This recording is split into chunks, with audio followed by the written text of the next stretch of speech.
آج میں جس ٹاپک پہ بات کروں گا وہ ہے کڈنی ٹرانسپلانٹ کی بریف ہسٹری۔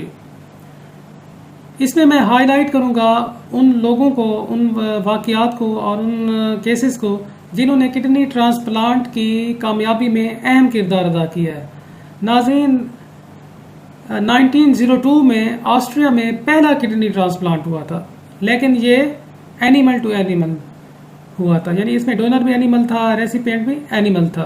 کچھ حد تک یہ کامیاب ہوا تھا، پھر فردر اس پہ کام نہیں ہوا تھا۔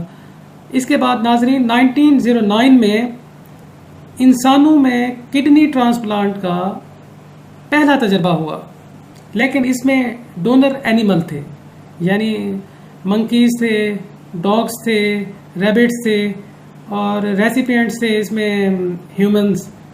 تو اس کا تجربہ کیا، ایک سرجن تھا، اس نے ریبٹ کے کڈنی کے پیسز ایک بچے میں ٹرانسپلانٹ کیے جس کے گردے پہلے سے نکارہ تھے۔ تو 2 دن یہ ٹرانسپلانٹ چلا تھا، تو 2 دن کے بعد یہ بھی ناکام ہو گیا تھا اور اس پہ بچے کی ڈیتھ ہو گئی تھی۔ لیکن اس تجربے سے کچھ فائدے ہوئے تھے۔ سائنٹسٹ کو یقین ہو گیا تھا کہ کڈنی ٹرانسپلانٹ ممکن ہے، لیکن وہ عوامل جو ٹرانسپلانٹ کو ناکام کر رہے ہیں اس کا ابھی تک معلوم نہیں ہو سکا تھا اور یہ مسٹری تھی۔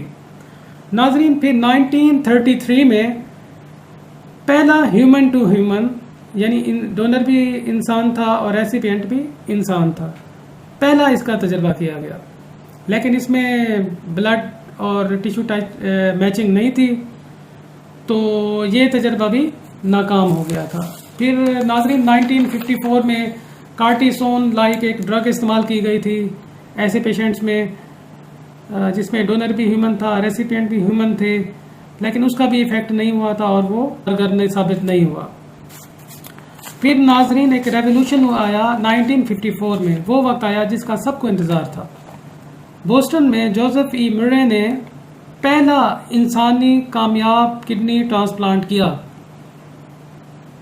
یہ ایک ریولوشنری ڈے تھا، تاریخی دن تھا۔ تو جوزف کی ان خدمات کے اعتراف میں اس کو نوبل پرائز سے بھی نوازا گیا تھا۔ اس تجربے کے بعد سائنٹسٹ نے پریڈکٹ کیا تھا کہ وہ چیز جو پچھلے تجربوں میں کڈنی ٹرانسپلانٹ کو فیل کر رہی ہے، آخر وہ کیا چیز تھی، اس کا سراغ مل گیا۔ اس کا سراغ ایسے ملا کہ وہ تھا انسان کا اپنا امیون سسٹم، یعنی اپنا قوت مدافعت۔ پھر اس کے بعد متواتر قوت مدافعت اور امیون سسٹم پر کام ہوتا رہا، 1960s میں ہوا، 1970s میں ہوا، تو بہت زیادہ جو ریولیوشنری کام آیا ہے وہ 1980s میں اور 1990s میں ہوا تھا۔ اس میں new techniques, new drugs introduce ہوئی تھی، اس کے بعد سیف پروسیجر ہونے لگا تھا۔ لیکن ناظرین ابھی بھی اس پہ ریسرچ جاری ہے، نیو ڈرگز پہ، نیو ٹیکنیکس پہ، تو میں فردر ویڈیوز میں آپ کو بتاؤں گا کہ کیا ریسرچ اس پہ ہو رہی ہے۔ Thank you.